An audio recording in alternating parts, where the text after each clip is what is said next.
Every day, emergency workers risk their lives for the communities that they live in, but sometimes we are oblivious to these sacrifices made by these seemingly nameless groups of people. The Centennial FBLA chapter wanted to change this by creating a community service project.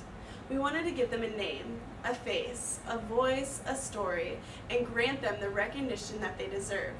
Good morning, everyone. My name is Brittany Calder. My name is Tammy Lynn. And my name is Winston. And we are the Community Service Project representatives from Centennial High School. Community service activities have always played a significant role in the FBLA tradition at our school, and this year we decided to partner with Tribute to Honor. Tribute to Honor was established shortly after the terrorist attacks on September 11, 2001. It originated with a small group of emergency workers from Oregon who traveled to New York City to help with the recovery efforts. After assisting in New York for several months, they then traveled back to Oregon in hopes of the continuation of their organization. Today, Tribute to Honor is a nonprofit organization that commemorates the commitment and sacrifice of duty of Oregon's firefighters, police officers, and EMS workers, and supports them financially when they are injured in their line of duty. In the past, Tribute to Honor has helped Damon Coates, who is a Clackamas County Sheriff's deputy, after he was shot in the face by a teenager, and Jason Riling, who was also shot in the face during a domestic violence attack. On August 28th, Centennial FBLA met with Wayne Winter, president of Tribute to Honor. Together we set 3 goals: raise awareness for Tribute to Honor, collect funds for the organization, and create a promotional DVD that Tribute to Honor could use. To ensure that the community would truly understand the risk and sacrifice emergency workers make, Centennial FBLA implemented the project in light of the 5th anniversary of September 11th. Since we were going to begin the project the first week of school in time for September 11th, it was crucial that our chapter begin planning as soon as possible. On the first week of school, FBLA members met to create a list of ideas for each of our 3 goals. Our list for raising awareness included making presentations at the CHS faculty meeting, the Gresham Kiwanis Club, and Umpqua Bank, broadcasting daily announcements at school, making class presentations about Tribute to Honor, passing out Tribute to Honor stickers, and contacting local newspaper companies such as the Gresham Outlook and the Oregonian to obtain publicity. Our FBLA chapter then brainstormed ideas of how to fundraise for Tribute to Honor. $800 was our goal, and the money that we collected would be given to Tribute to Honor for them to disperse to emergency workers in Oregon who are injured in their line of duty.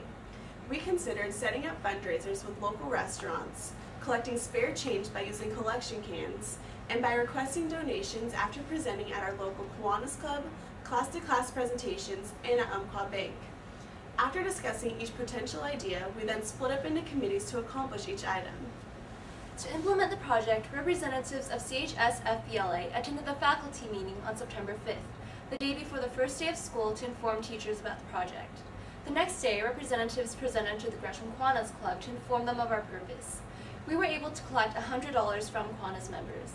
CHS FBLA also contacted Umpqua Bank to solicit a corporate donation. This came in the amount of $90, and the Gresham branch manager allowed us to set up a display table inside the bank to exhibit facts about Tribute to Honor.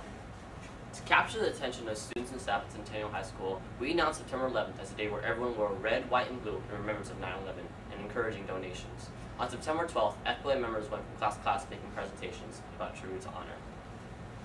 Our FBLA chapter also set up partnerships with 2 local restaurants, Baja Fresh and Papa's Pizza.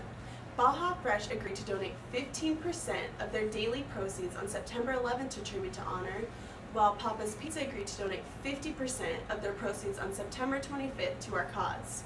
FBLA members then dispersed flyers notifying our community of these specific dates. Collection cans was another crucial part of the fundraising process. They became a familiar sight at lunch, at football games, at concession stands of all school functions, and during class-to-class presentations.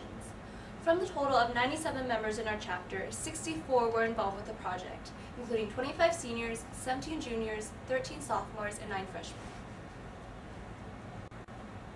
Often, community service only has immediate impact, but our project influenced the past by connecting it to 9/11, the present by raising money for Tribute to Honor, and the future by promoting recognition for emergency workers that worked long after our project was over. Our chapter achieved our goal of raising over $1,700 for Tribute to Honor.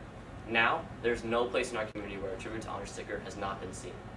Tribute to Honor appreciated the work of CHS FBLA and invited Joe Trillo to speak to our chapter about his experiences as a firefighter and a 2-time survivor of the 9/11 attacks. Throughout this community service project, the Centennial FBLA chapter received various forms of publicity, These include C-Mail, which is our district-wide email, articles in the Gresham Outlook, which is our community's local newspaper, articles in the Talon, which is our high school's newspaper, and a thank you letter from Tribute to Honor. Through this project, we reached our 3 goals, promoted an important local organization, and taught community members to never forget, a motto that applies to the emergency workers of 9/11 as well as to those of today. Chapter members also experienced the fulfillment of knowing that they made a difference. We reached a diverse student population as well, since 32% of CHS students are minorities. These students who are impacted will spread their newly gained awareness to minority communities we cannot reach otherwise. With this community service project, Centennial FBLA serves as a voice of local emergency workers by highlighting their sacrifice and dedication, and as a hand to the community by giving community members a means by which to give back. With a strong voice and able hands, FBLA will continue its tradition of shaping society. Remember, never forget. Once again, my name is Brittany Calder. Tammy Lynn. And Williamson. And we are the Community Service Project representatives from Centennial High School. We would now like to open this time up for any questions that you may have. You talked about various activities that your group participated in. Which one do you think it was most beneficial or impactful? I think it was going out into the community and making presentations to various community organizations and contacting different organizations also for publicity, because the main purpose behind our community service project was to spread the word not only about Tribute to Honor, but also about the type of sacrifices and the dedication that emergency workers bring to our community. So that was the most important part.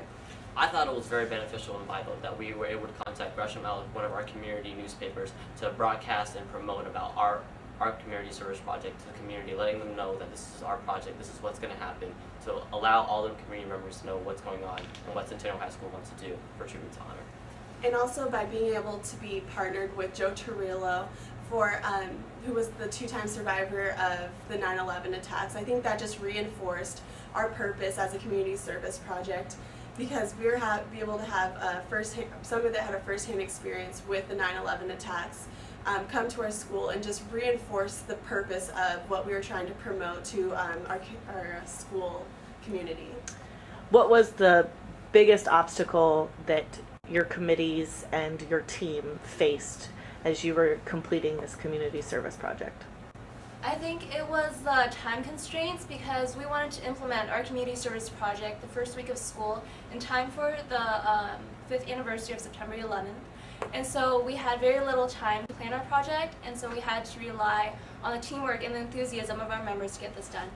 I believe the biggest obstacle for our team was also to communicate to all the radio stations, newspaper companies, and all the businesses out there to promote our community service, because I thought it was important that we need to be able to reach out to them. So with the time constraint, adding on to what Tammy said, is that we needed to approach and do it quicker and faster so we can get the project started. And also by not having the obstacle of being able to contact not being able to contact some places, I think that just helped us as a group, because we were able to find, by not being able to have our first choice of newspapers or TV stations to contact, that led us to different places that in the end I think promoted our project more in the direction that we were trying to go otherwise.